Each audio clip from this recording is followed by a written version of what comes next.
એના પાળિયા કહીને ઠાકોરજી નથી ગાવ ઘડવૈયા મારે ઠાકોરજી નથી ગાવ ઘડવૈયા મારે ઠાકોરજી ઘડે દીકાણે જેના માથડા મસાણે એના પાળિયા થઈને રે પૂજાવ તો ભગવાનની આરે ઉને તમે મંદિરે જઈએ એ સાધારણ ભક્તિ છે બાપ યાદ કરજો મારે તમારે ભક્તિ એવી હવે કરવાની છે કે એ દ્વારકા વાળાને આપણે ઘરે આવવું પડે બાપ અરે ડાકોરના બુડાણાને યાદ કરો બાપ ડાકોરનો બુડાણા ભગત દર પૂનમ દ્વારકા ફરવા જતો હતો બાબા દ્વારકા ફરવા જાય છે એક દિવસ આ બુડાણો છે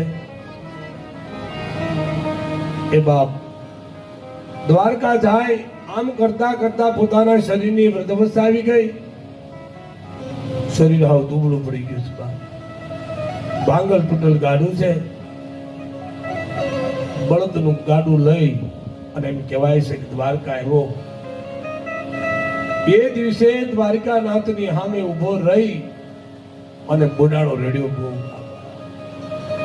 દ્વારકાના નાથને એમ કહે છે હે દ્વારકા વાળા આજ સુધી તો હું તારી પૂનમ ભરવા આવી શક્યો બાપ પણ હવે મારું શરીર હાવ દુબળું થઈ ગયું છે બાપ મારું મન હવે એમ કહે છે કે હવે હું દ્વારકા નહીં આવી શકું બાપા આમ કરી રડી પડ્યો ને ત્યારે એમ કહેવાય છે કે એ દ્વારિકા નાથની મૂર્તિ હતી ને એમાંથી અવાજ આવ્યો કે હે બોડાણા હવે તું ચિંતા કરમાં હવે તારે પૂનમ ભરવા નથી આવવાનું આજ તારા ગાડામાં બેહી અને હું તારા ડાકોરમાં આવું છું બાપ તાળીના વરસાદથી બતાવું બાપ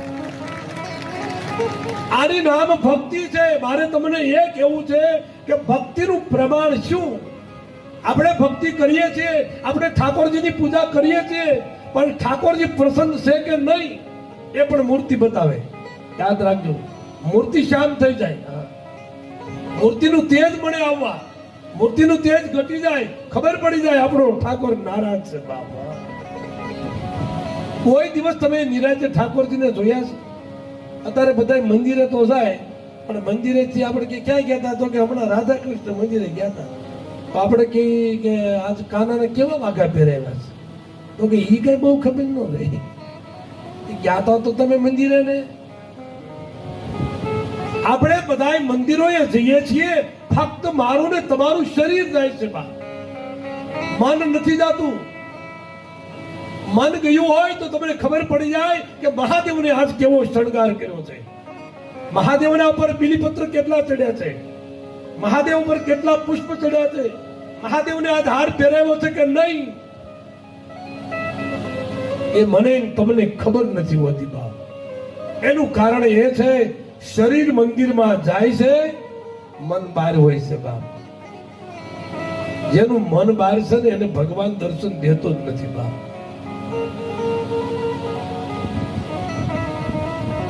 એટલા માટે શ્રીમદ ભાગવતની અંદર શ્રી અંગની મહિમા કયો છે બાપ કૃષ્ણના ઠાકોરજીના દર્શન કરવા ગામની ગોપીઓ આવીને કાનો પારણામાં સૂતો છે બધી ગોપીઓ ફરતી બેહી ગઈ અને લાલાના શ્રી અંગના દર્શનનો મહિમા ભાગવતજીમાં કયો એક ગોપી એમ કહે છે લાલાના પગના નખ કેટલા સુંદર છે તો એક ગોપી કહે છે લાલાના હોઠ કેટલા સુંદર છે એક ગોપી ત્યાં તો કહે છે લાલાના માથાના વાળ વાકડિયા કેવા સુંદર લાગે છે ભગવાનના એક એક શ્રી અંગ એના દર્શન ગોપીઓએ કર્યા બાપ ભાઈ તમે મંદિરમાં જાઓ આંખ બંધ નહીં આંખ ખુલી રાખવાની બાબા એક એક શ્રી અંગના દર્શન કરજો આજ મારો વાલો કેવો લાગે છે બાબા મોરલી એને કેવી ધરી છે મુગટ એને કેવો પહેરાવ્યો છે બાપ એટલા માટે કૃષ્ણનો મહિમા તો અદ્ભુત કયો બાપ કૃષ્ણને બાપ ખૂબ ભાવ છે બાપ દર્શન શ્રીઅંગના કરો. અને આપણે દર્શન કરીએ પછી મંદિરેથી દર્શન કરીને બહાર નીકળીએ પછી આપણામાં રિવાજ છે શું? તો કે હજી પગથિયા નહીં ઉતરવાના, પેલા ઓટલે ઘડીક વાર બેસી જવાનું. શું કામ બેસવાનું? તો કે આખી સોસાયટીની વાતો ભેગી કરી હોય ને ઓટલે કરવાની હોય. આપણે તો એ જ કરીએ છીએ. પણ શું કામ બેસવાનું?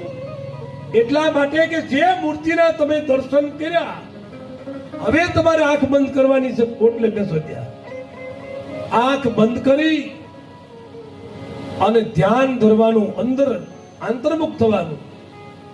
આંતરમુખ થઈ આંખ બંધ કરો અને સદાય તમે જે મંદિરમાં દર્શન દેવના કર્યા એ દર્શન પાછા આંખ બંધ કરો અને તમને અંદર દેખાય તો માનજો આજ તમે દર્શન કરીને આવ્યા છો બાબા. અને જો ન દેખાય તો હજી પગથિયા નથી ઉતર્યા, પાછા વળી જાઓ, ફરી વાર મંદિરમાં જાઓ અને ઠાકોરજીને નિહાળો. મારો ઠાકોર કેવો લાગે છે બાબા. આ મારી તમારી પૂજા છે બાબા. ખરી પૂજા જો કરવામાં આવે ને તો કૃષ્ણ જવાબ આપે બાબા. કોણ કહે પરમાત્માની મૂર્તિઓ જળ છે, ચૈતન્ય છે, એમાં બોલે છે પણ એની ભાષાને સમજવી પડે છે. આનો બધો જવાબ આપે. એટલે તો કહ્યું ભગવાન છે ને એ બોલે છે બાપ. બીનું પદ સલઈ સુનઈ બીનું કાના કર બીનું ભાગવતમાં રામાયણમાં પ્રમાણ છે બાપ. ભગવાનને હાથની જરૂર નહીં. બીજું કહ્યું ભગવાન કર માંગતો જ નથી તમારી પાસે. આપણે પ્રકાશ આપે, પાણી આપે, જીવન આપ્યું, પણ એને કોઈ ઉઘરાણી નથી કરી બાપ.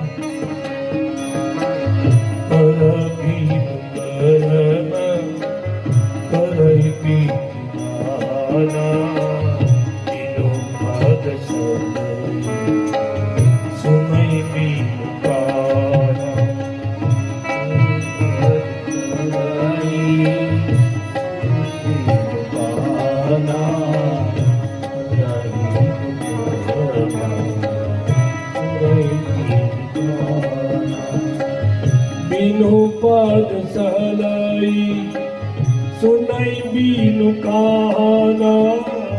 બીનું પદ સહલાઈ બીનું પદ સહલાઈ સુનઈ બીનું કાના. બીનું પદ સહલાઈ સુનઈ બીનું કાના. કર પીનું કર તારે બીજી દારા. બીનો પદ સરાઈ કાના રહી કરાઈ કર પીનું કરમ કરહી બીજી નારા. કર પીન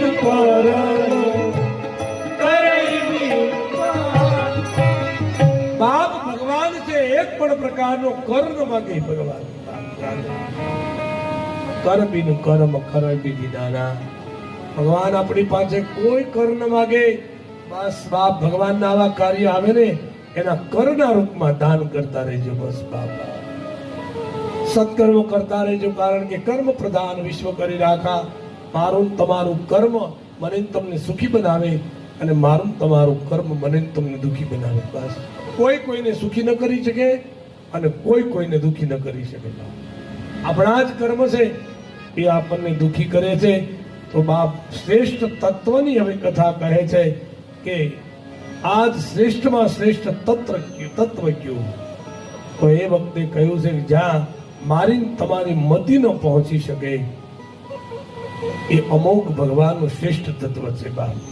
જ્યાં મારી તમારી બુદ્ધિ ન પહોંચી શકે બાપ. તો બાપ ભગવાન શિવ નામનો મહિમા ગાયો, શિવ પદનો મહિમા ગાયો છે. અને ત્યાર પછી મુક્તિના સાધન કયા? જેમને જેમને મુક્તિ મેળવી છે એના સાધન છે બાપ. સાંભળજો, જેને મોક્ષ તરફ જવું છે એના સાધન છે શ્રવણ, મનન અને નિધિધ્યાસન. કથા સાંભળવા જવાનું, પછી સાંભળે કઈ નહીં વળે.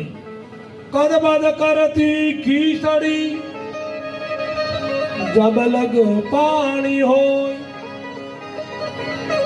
પણ રજબ બાયરી જી ગયા કદબદ કરે નહીં.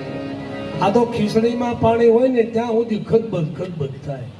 કથા હાલતી હોય ત્યાં સુધી બધા અંદર દાદા બિચારા હાવ હાથું કે છે, પણ ત્યાં સુધી ખદબદાટ હોય. જેવી કથા પૂરી થાય ત્યાં પાછું હતું એવું ને એવું થઈ જાય. ખદબદ કરતી ખીચડી પણ જબલગ પાણી હોય રજબ બાર રીજી ગયા પછી ખદબદ કરે નહીં કોઈ. તો બાપ કથા શ્રવણ કીર્તન અને મનનનો મહિમા કથાઓ સાંભળવાથી કઈ ન મળે. આપણે કથામાં બે એવું મળે, પણ આ કથામાંથી થોડી કથા મારા તમારામાં બેસી જાય, જન્મ જન્માંતરની ભૂખ એને મિટાવી દેવાય એવી ભગવાનની કથા છે. તો શ્રવણ કીર્તન અને મનન મુક્તિના સાધન કહ્યા પછી અહીંયા શિવલિંગ અને મૂર્તિની પૂજા એનું રહસ્ય છે. ભગવાનના મંદિરમાં તમે જુઓ મહાદેવ એવા દેવ છે કે લિંગમાં પણ પૂજાય અને મૂર્તિમાં પૂજાય, બેયમાં એની પૂજા થાય. બાકી બીજા બધા દેવો છે એની મૂર્તિ પૂજા છે. તો અહીંયા મહાદેવ શિવનો જે મહિમા છે એનું એક રહસ્ય છે. શિવલિંગ અને મૂર્તિ એમના આમનો મહિમા છે. એ હવે અહીંયા શુદ્ધજી છે મુનિઓની આગળ પ્રયાગનું ક્ષેત્ર છે. એ પ્રયાગમાં જ્યાં કુંભનું મિલન થાય, જ્યાં મહાકુંભ થાય, એ સ્થાનમાં ભગવાન શિવ મહાપુરાણ શુદ્ધિ કહેવા માટે ઋષિ મુનિઓની આગળ કહે છે કે હવે પછીની કથા એ શિવલિંગ અને એમની મૂર્તિ પૂજાનું જે રહસ્ય છે એ કથા હવે તમારી આગળ કહો. બોલો રુદ્રેશ્વર મહાદેવ કી જય. બે ઘડી વિશ્રામ. હા, બધાને ચા પાણી શરબત પાણી જે કંઈ પાવું હોય એ 10 મિનિટનું વિશ્રામ રાખીએ. એમાં બધાને પ્રેમથી પાઈજો બાપ. જે કંઈ જાહેરાત કરવાની હોય તો એ પણ વચ્ચે કંઈ જાહેરાત કરવાની હોય એ પણ થઈ જાય. કારણ કે વિશ્રામમાં બાપ રાખજો એટલે આપણે બધાને અનુકૂળ રહેશે. તમે આવડો મોટો ખર્ચો કરીને કથા કરતા હો એટલો તમારો ભાવ હોય. આ જગતમાં જ પણ કંઈક એવું છે કે બધાને મોટાઈ જોઈશે, બધાને કંઈક ને કંઈ મોટાઈ મેળવી છે, એટલા માટે જ બધાએ કઈ ને કઈ મહેનત કરે છે. પણ બાપ મોટાઈ તો જે દિવસે પરમાત્મા આપે ને ત્યારે મળે છે. મારા યાદ રાખજો, મોટાઈ એ મફતમાં મળતી નથી બાપ. હું વારંવાર કહું, જેને લાયક બનવું હોય, કુટુંબને, પરિવારને, ગામને કે કમિટીને, તો લાયક બનવું હોય એને કાંઈ ને કાંઈ કરવું પડે ત્યારે લાયક બનાય. લાયક બનવું હોય એને કાંઈ ને કાંઈ કરવું પડે, પણ જેને ઉંમર લાયક બનવું હોય એને કાંઈ ન કરવું પડે. પડ્યો હોવાનો થઈ જાય. પણ જેને જીવનમાં લાયકાત પ્રાપ્ત કરવી છે એને જીવનમાં કંઈક કરવું પડે. પછી ઘણા એ નથી કહેતા કે દાદા અમારો કોઈ ધડો જ નથી કરતું, પણ એમને ધડો ન થાય, ક્યાંક ગહાણા હોય ને ધડા થાય. આપણે બધાને ખબર છે, જૂના ઓલા સાબડામાં ઓલા પથ્થર રાખતા, સાબડામાં જોખમાં એ પાણો પથ્થર હાવ ઘસાઈ ગયો હોય અને એ ધડામાં હાલતો. હવે તું ક્યાંય ગહાણો તો નથી, કોઈ 5 રૂપિયા ક્યાંય વાપર્યા નહીં, એમને થઈ જાય. કરમાં પેરે કડા પણ કર પર કર કરેલ નહીં, ઈ માણસ નહીં, ઈ મડા 700 રૂપિયો પડે. તો ભગવાન અહીંયા કહે છે વિવાદનું મૂળ કારણ છે હું. એટલે આપણા નરસિંહ મહેતાએ પોતાના પદમાં કહ્યું કે હું કરું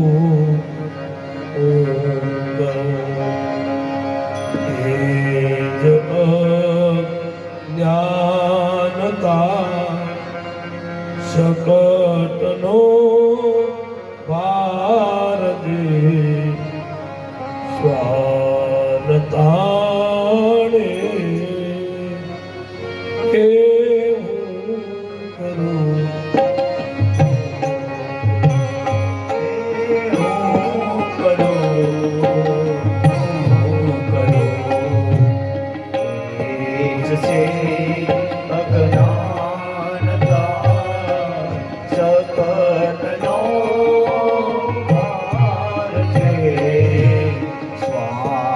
સ્વાનતા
કરું એ અજ્ઞાનતા અને શકટનો ભાર જેમ શ્વાનતા નહીં.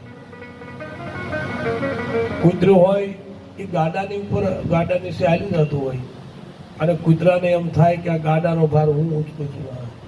એવો માનવ માત્ર ને અહંકાર છે કે આ બધું હું છું ને એટલે બધું હાલે. અને છોકરાને ઓખલા નથી કહેતા કે હવે કાંઈક ધંધે સડો, અમે વૈયા જાઉં તો તમારા બધાનું શું થાય.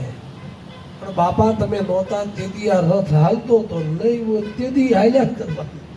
આ તો વસ્યનું મારા તમારા હૃદયમાં એક હું પડ્યું છે ને એના કારણે હું ને તમે અટવાયા છીએ. બ્રહ્મા અને વિષ્ણુ વચ્ચે વિવાદ થયો પણ એ હું પણ આનો વિવાદ હતો. બ્રહ્મા કહે હું મોટો, વિષ્ણુ કહે હું મોટો, બંને વચ્ચે વિવાદ થયો. એ જ વખતે નિષ્કલ થંભ હતો એ પ્રગટ થયો.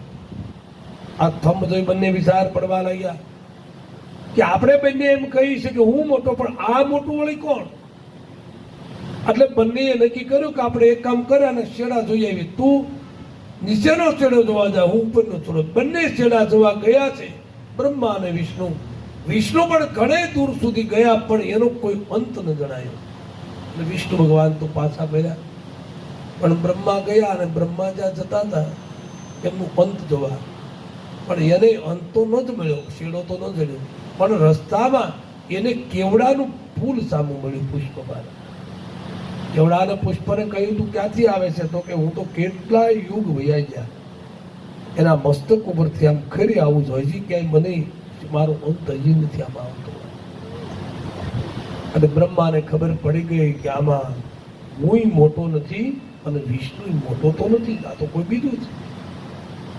અહંકાર તો ઓગળી ગયો, તો માણાને અહંકાર તો ઓગળી ગયા હોય પણ તોય આવીને હું કર્યા જ કરે. ખબર છે કે આપણો હાલ છે નહીં, પણ તોય હું માનવી એ મૂકી ન શકે. એટલે બ્રહ્મા આવ્યા અને બ્રહ્માએ વિષ્ણુને આવીને કહ્યું કે હું તો થઈને આવ્યો છું, પણ વિષ્ણુએ કહ્યું ભાઈ હું તો અંત જોવા ગયો પણ મને તો ક્યાંય અંત મળ્યો નહીં. ત્યારે બ્રહ્માએ કહ્યું કે હું તો એમનો અંત જોઈને શેડો જોઈને આવ્યો છું, જો મારો સાક્ષી આ કેવડાનું પુષ્પ છે. કેવડાના પુષ્પને ખોટી સાક્ષી પૂરવા લાવ્યા અને કેવડાના પુષ્પએ કહ્યું કે હા હું એનો સાક્ષી છું કે બ્રહ્મા મારો સાક્ષી આ કેવડાનું પુષ્પ છે.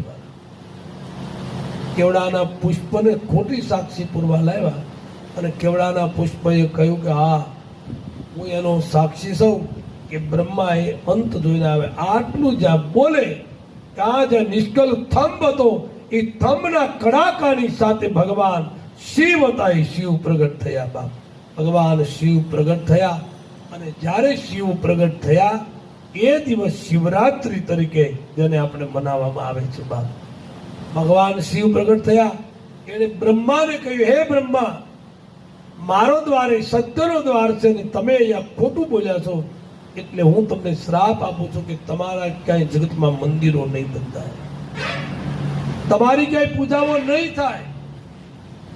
બ્રહ્માએ ભગવાન શિવના શરણમાં મસ્તક ઝુકાવીને માફી માંગી, હે મહાદેવ મને માફ કરો. ત્યારે ભગવાન શિવ તો બહુ દયાળુ છે, એમણે કહ્યું કે બ્રહ્મા તમારી પૂજા તો નહીં થાય પણ હવે એક સુધારો એટલો કરું, એટલા આશીર્વાદ આપું કે બ્રાહ્મણો જ્યારે યજ્ઞ કરશે અને યજ્ઞમાં તમારું અગ્રસ્થાન પૂજામાં બ્રહ્મા તરીકે તમારી પૂજા થશે. બાપ આજે આપણે જોઈએ તો પુષ્કર બાજુ જઈએ તો બ્રહ્માજીના મંદિરોના દર્શન થાય. કેવડાના પુષ્પને પણ ભગવાને શ્રાપ આપ્યો, હે કેવડાના પુષ્પ તે ખોટી સાક્ષી પૂરી છે કે તને શ્રાપ આપું કે આજ સુધી તને મારા હૃદયમાં હું ધારણ કરતો હતો અને ભગવાન શિવ કહે છે હવે હું તને હૃદયમાં ધારણ નહીં કરું, મારા મંદિરમાં સ્થાન તને નહીં આપું. કેવડાના પુષ્પ ભગવાનની પાસે માફી માંગી. ભગવાન બહુ દયાળુ છે આ મહાદેવ શિવ, એમણે કહ્યું હે કેવડાના પુષ્પ હવે તારો હું સ્વીકાર કરીશ પણ સંદર્ભાના પેટે શો ખાતર કોઈક મૂકે મંદિરમાં તો મારે ઉપર શો ને ખાતર પડ્યું ને ફૂલ, પણ બાકી હૃદયમાં જે સ્થાન હતું એ સ્થાન જાય છે. ભગવાનના મંદિરોમાં જે ખોટું કરે ભલે એને સ્થાન હોય અહીંયા પણ હૃદયમાં ભગવાનના હૃદયમાં જેને સ્થાન મેળવવું હોય એને કદાપી પણ પ્રભુના દ્વારમાં ખોટું ન કરવું બાપ, કારણ કે પ્રભુનો દ્વાર એ સત્યનો દ્વાર છે બાપ, એમાંય ભગવાન શિવનો દ્વાર, એકદમ સત્યનો દ્વાર મહાદેવ શિવ છે બાપ. એટલા માટે ભગવાન શિવને પ્રાર્થના કરી વાલા, શંભો ગ્રહણે પડી માગુ પડી રે પડી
કેવડા ઉપર બ્રહ્મા વિષ્ણુ ઉપર કૃપા કરી ભગવાન દેવોની સ્તુતિ કરતા ભગવાન શિવ સભામાં બેઠા. અને હવે નંદીશ્વર એ કહે છે, ઇત્યનુગ્રહમ ભગવાન કેતકમ વિધિ માધવો વિરરાજ સભા મધ્યે સર્વદેવન ભીષ્ટુતઃ. નંદીશ્વર કહે છે કે ઘડીએ જ બ્રહ્મા વિષ્ણુએ હાથ જોડી નમસ્કાર કર્યા. ઉત્તમ પવિત્ર શ્રેષ્ઠ વસ્તુઓ થકી પરમ કૃપાળુ પરમાત્મા દયાળુ દેવ મહાદેવનું પૂજન છે. પૂજન કર્યું. પૂજા અર્ચન હેતુ દ્રવ્યોનો ઉપયોગ થતો આવ્યો છે બાળક. તેમાં બે ભેદ રહ્યા છે. કોઈ વસ્તુ પુરુષ યોગ્ય છે, કોઈ વસ્તુ એ પ્રકૃતિ જે હોય એ પ્રકૃતિ યોગ્ય એવી એ પૂજાઓ ધરવામાં આવે છે બાપ. પણ હું આપને કહી ગયો, પત્રમ પુષ્પમ ફલમ તોયમ. ભગવાનના દ્વારમાં જે કંઈ તમે પૂજા કરવા જાઓ એમાં તમારી થાળીમાં કેટલું પૂજાની સામગ્રી છે એ મહત્વની બાબત નથી, પણ કેવા ભાવે તમે પૂજા સણાવો છે બહુ મહત્વની બાબત છે બાપ. યાદ રાખજો, ઘણાને એમ થાય કે ઓલાની થાળીમાં બધું લાવ્યા છે ને આપણે તો અમુક લાવ્યા નથી, તો કેમ થાય? કોઈ ચિંતા ન કરો, ગમે એટલી પૂજાની સામગ્રી લઈને જાઓ, પણ તમને મારા મહાદેવ ઉપર ભાવ ન હોય તો તમારી પૂજાને મહાદેવ સ્વીકારતો નથી બાપ. તમારો ભાવ જોઈએ. પત્રમ પુષ્પમ ફલમ તોયમ. તુલસીના દલ ઉપર રહે એટલો એ પ્રસાદ મહાદેવના આગળ લાવો, મહાદેવ પ્રસન્ન થઈ જાય. પદાર્થથી રાજી થાય એનું નામ છે જીવ, અને પ્રેમથી રાજી થાય એનું નામ છે શિવવાલા. તો ભગવાન શિવનો મહિમા અહીંયા ગવાયો છે. હવે પછી ઓમકાર પ્રણવ મંત્ર, એમના મંત્રનો મહિમા એ અહીંયા ગવાયો છે. સર્ગાદિ પંચકૃતસ્ય લક્ષણમ રહિનો પ્રભો. સર્ગાદિ પંચકૃતસ્ય લક્ષણમ રહિનો પ્રભો. બ્રહ્મા વિષ્ણુ અત્યંત ભાવપૂર્ણ વિનયથી પૂછે છે, દેવ આપે કહ્યું કે 5 કાર્યો તમે નિત્ય કરો છો તો એના લક્ષણ કહો. ભગવાન હવે કહે છે સૃષ્ટિ સ્થિતિ સહાર તિરોભાવ અને અનુગ્રહ આ મારા 5 કર્મ છે. 5 મહાભૂત દ્રષ્ટિગોચર છે. ભગવાન કહે છે દયા ભાવથી બ્રહ્માએ સૃષ્ટિનું કાર્ય પ્રાપ્ત થયું. સ્થિતિની કાર્ય છે એ વિષ્ણુને આપવામાં આવ્યું. તિરોભાવ સહારે રુદ્રનું કાર્ય છે અને આ સહારનું કાર્ય રુદ્રને મહેશ્વર પ્રાપ્ત. જોકે અનુગ્રહ કરવાનું નામનું શ્રેષ્ઠ ઉત્તમ કાર્ય ભગવાન શિવ સ્વયં કરે છે. તો ભગવાન શિવજી કહે છે મારી કૃપાથી જ આ માનવ માત્રને પ્રાપ્ત થાય બાબા. તો હવે મારે તમને જે કથા કેવી છે, ઓમકાર પ્રણવ મંત્ર. ઓમકાર એ અભિમાનનો નાશ કરે. ધરતી ઉપર પેલો કોઈ શબ્દ છે ઓમ સેવાના, અને ઓમ એ માનવીના અભિમાનનો નાશ કરેવાના ઉત્તમ મંત્ર છે બા. મંત્રનો પ્રથમ ઉચ્ચાર છે ઓમ. ઓમકારનો અ મારામાંથી ઉત્તરમાંથી મુખથી ઉ, પશ્ચિમ મુખથી મ, દક્ષિણ મુખથી બિંદુ પર્વ. આમ ઓમકાર પેલો અને પછી ઓમકારમાંથી 5 અક્ષર જે આવ્યા છે એનું નામ છે નમઃ શિવાય. યાદ રાખજો, જેના 5 અક્ષર, અને એ 5 અક્ષરના આધારે પંચ માતૃકાઓ છે બાપા.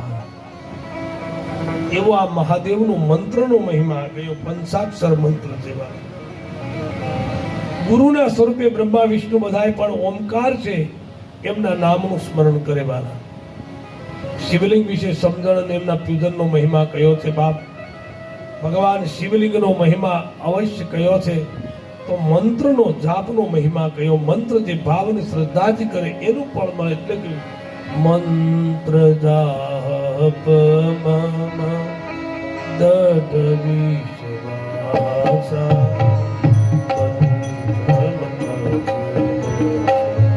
વેદ પ્રકાશા મંત્ર જાપ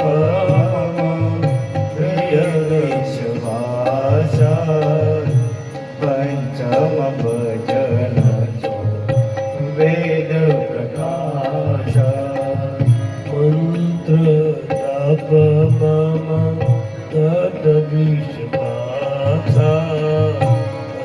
પંચમ ભજન વેદ પ્રકાશ મંત્ર જાપ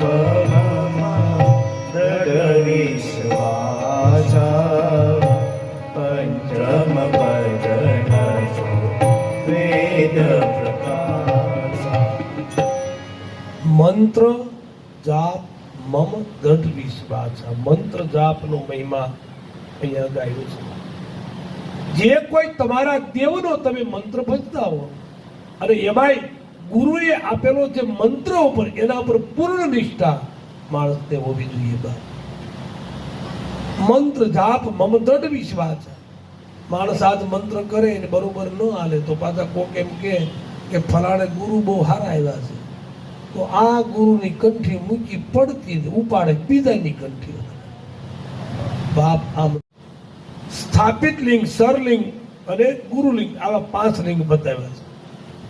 શ્રદ્ધા ભાવ અને તપથી પ્રસન્ન થઈ અને તેમની સમીપે રહેવા માટે સદાશિવ પ્રભુ પૃથ્વીની અંદરથી જો ભગવાન આપણા બહાર આવે, જેમ ધરતીની અંદરથી બીજના રૂપમાં જેમ કોટો બહાર આવે એમ પૃથ્વીમાંથી જે બહાર આવે છે એને સ્વયંભૂલિંગ એક કહેવામાં આવે. સ્વયં પ્રગટ થયા એવા સ્વયંભૂલિંગ કહેવાય. પોતાના હાથે લખાયેલું યંત્ર હોય અને એ યંત્રમાં આપણે ભગવાન મહાદેવનું આહ્વાન કરીએ એનું નામ બિંદુલિંગ કહેવાય છે. બ્રાહ્મણોએ, રાજવીઓએ, ધનિકોએ કુશળ કારીગર પાસે તૈયાર કરાવી લિંગ મંત્ર થકી મંદિરમાં જો પ્રતિષ્ઠા કરી હોય, એને પ્રતિષ્ઠા કરાવી હોય તો એને સ્થાપિત લિંગ પૂજન કરેલું કે આવું ઉત્તમ બાણલિંગ રાજાઓને રાજ આપનારું, દેહના અંગો જેવા કે નાભી, નાકનું ટેરવું, શિખા, હૃદય, આધ્યાત્મિક સંબંધી આત્મા, એમ જે પૂજન કરવામાં આવે એ સરલિંગ છે. આમ ભગવાનના ગુણાનુવાદ ગાયા. શિવના પાર્થિવ લિંગનો મહિમા અહીંયા કહેવાય છે. પાર્થિવ લિંગની પૂજા નદી કિનારે, તળાવે, પર્વત ઉપર, જંગલમાં, શિવાલયમાં, કોઈ પણ પૃથ્વીમાં કરે છે તો પાર્થિવનો મહિમા અહીંયા ગવાયો છે. બાલા જે પાર્થિવ માટીની છે, આપ બધા જાણતા હશો કે ઘણા લોકો અમાસના દિવસે દર અમાસ શિવરાત્રિ ગણવામાં આવે. એ શિવરાત્રિને દિવસે જે માટી તળાવમાંથી લાવ્યા પછી એને શુદ્ધ કરી એ માટીની અંદર અનેક રીતે શુદ્ધ વસ્તુ પધરાવી અને પછી જે એમનું શ્રેષ્ઠ પૂજનના રૂપમાં શિવલિંગ નાના નાના બનાવી એની સોળોપસારે પૂજા કરી અને દી આજમાં પહેલા પાછા એને તળાવની અંદર પધરાવી દેવામાં આવે. આવી રીતે જે પાર્થિવની પૂજા કરે છે એની કોઈ પણ મનોકામના હોય એને ભગવાન પરિપૂર્ણ કરે છે. ભગવાન શિવ નામનો મહિમા ગવાયો. પાર્થિવ લિંગની સંખ્યા અને ફળ પણ કહ્યું છે બાપ કે જે લોકોએ પાર્થિવ લિંગ પૂજા કરે, જેમણે પુત્રની ઈચ્છા હોય, પુત્ર ઈચ્છા કરનારે 15 પાર્થિવ લિંગોનું, સોનું અને વસ્ત્ર ઈચ્છનારે 500 પાર્થિવ લિંગનું, પૃથ્વીની જેને ઈચ્છા હોય ને 1000 શિવ પાર્થિવ લિંગ, અને કોઈને વશ કરવાની ઈચ્છા હોય એને 800 શિવલિંગ પાર્થિવ બનાવી પૂજન કરવું. મોક્ષ જેને ઈચ્છા જોઈએ 1 કરોડ દયા છે ભાવ, એને 3000 તીર્થની ઈચ્છા હોય એમણે પણ 1000 પાર્થિવ લિંગ બનાવીને પૂજન કરવું. ભગવાન બંધનમાંથી મુક્ત કરનારા છે. આ કોઈ ભગવાન નૈવેદ્યનો સ્વીકારનો મહિમા ગયો. અને ત્યાર પછી લખ્યું છે બિલીપત્રનો મહિમા, બિલ્વનો મહિમા અહીંયા ગયો. ત્રિદળમ ત્રિગુણાકારમ ત્રિનેત્રમ ત્રિયાધરમ ત્રિજન્મ પાપ સહારમ, એક બિલવાર શિવાર્પણ. ભગવાન શિવ નામનો મહિમા છે એ કહેવાય. ત્રિદલમ ત્રિગુણાકારમ ત્રિનેત્રમ ત્રિયાયુધમ ત્રિજન્મ પાપ સહારમ, એક બિલવાર શિવા. ભગવાન શિવના દ્વારમાં બિલીપત્રનો બહુ મોટો મહિમા ગવાયો છે બાપ. બહુ ધ્યાનથી બધા કથા સાંભળજો. જેના આંગણામાં બિલીનું વૃક્ષ છે ને એને આંગણે ભગવાન શિવ નિવાસ કરે છે બાપા. પછી ઘણા લોકો એમ કહે કે અમારે એક દાદા આવ્યા હતા અને અમને કહ્યું કે આંગણામાં બીલીપત્ર ન રખાય, અને અમે તો કાઢી નાખ્યું. અને બાપ, બીલીનું વૃક્ષ ભગવાન સ્વયં શિવ છે બાપ, યાદ રાખજો બાપા. ઈદલમ ત્રિગુણાકારમ ત્રિનેત્રમ ત્રિયાદમ ત્રિજન્મ પાપ સહારમ, એક બિલ્વાર શિવા. 3 દલવાળું બીલીપત્ર, સત્વગુણ, રજોગુણ અને તમોગુણ. 3 ગુણ છે એમાં. આ 3 પાન છે એમાં. અને કદાચ 3 જન્મના દોષ હોય એ પણ ભગવાન શિવના મસ્તક ઉપર 3 દલવાળું બીલીપત્ર ચડાવવાથી 3 જન્મના દોષ હોય એમાંથી પણ મહાદેવ એ આપણને મુક્ત કરી દે એવું આ મહાદેવ. ત્રિશાખે બિલ્વ પત્રે અસિત્રે કોમલ શુભે શિવ પૂજા કરિષ્યામિ, એક બિલ્વા શિવા. આ બિલીની કથા કેવી છે સાંભળો. આ બિલીના પાનથી ભગવાન શિવ પ્રસન્ન બની જાય છે. એનું કારણ શું? એનું કારણ એ, એકવાર માતા ગિરિજા અને એમની સાહેલી એવી જયા, એ બંને રસ્તા પર ચાલ્યા જાય છે. અને એમાં માતા ગિરિજા ભવાનીને કપાળમાં પ્રસ્વેદનું બિંદુ મળ્યું. અને એ પરસેવો વળ્યો અને એ પ્રસ્વેદનું બિંદુ હતું એને મસ્તકમાંથી ધરતી ઉપર નાખ્યું અને ધરતી ઉપર પડવાથી એમાંથી બીલીનું વૃક્ષ ઊભું થયું. બાબા એક વાર માતા ગિરિજા અને જયા બંને નીકળ્યા છે. આ વૃક્ષને જોઈ માતા ગિરિજા જયા પોતાની સાહેલીને કહે છે કે આ વૃક્ષ જોઈ મને બહુ હર્ષ થાય છે. ત્યારે કહ્યું, માં આ તમારા જ પ્રસ્વેદના બિંદુથી પ્રગટ થયેલું વૃક્ષ છે. ત્યારે માતા ગિરિજા એમણે તારા બંધનવાલા ઓ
રાધે રાધે રાધે રાધે રાધે રાધે